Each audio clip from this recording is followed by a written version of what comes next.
Herkese merhabalar. Ben bugün boğaz ağrısı ve öksürük için etkili bir tarif paylaşmak istiyorum sizinle.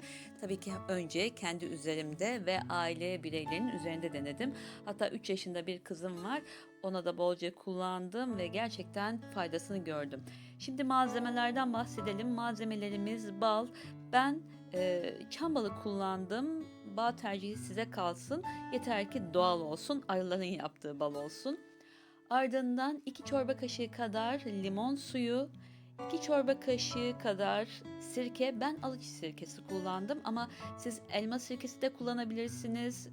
Diğer sirkelerde yeter ki doğal olsun. Yine ardından bir malzememiz daha var. Bir çay kaşığı kadar da tarçın. Çok sıcak olmamak kaydıyla çünkü bal kullanıyoruz. Sıcak su ve bal yan yana olamaz, etkisi biter. Ben balı bu tahta kaşıkla birlikte 3 kaşık kadar kullanacağım. Bu sadece tatlandırmak amaçlı değil, biliyorsunuz. Balın da şifasından faydalanmak için.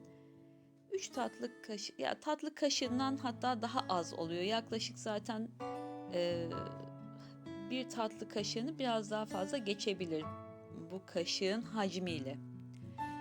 Hemen ardından ne yapıyoruz?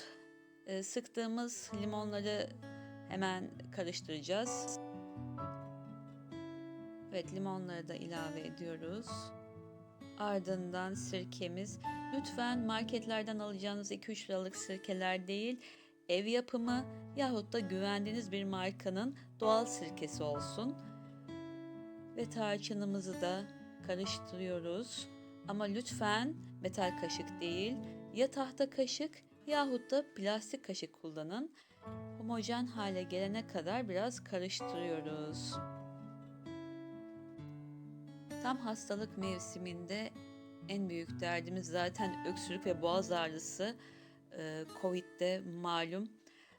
Ben faydasını gördüm gerçekten. Geçenlerde yaşadığım gribal enfeksiyonda ve sizinlerle de paylaşmak istiyorum bu basit ve etkili tarifi. Şimdi suyumuzu ilave edelim. Söylediğim üzerine çok sıcak olmayacak. Zaten boğaz ağrısında çok sıcak su da iyi değildir.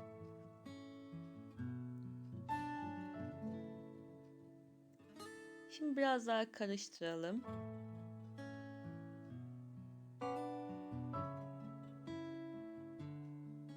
Umarım bu basit ve etkili yöntemle sizlere biraz faydamız olabilir. Şimdi içmeye hazır. Şifa olsun. Herkese sağlıklı günler diliyorum. Lütfen dikkat edin. Videomuzu seyrettiğiniz için teşekkür ediyoruz. İyi günleriniz olsun.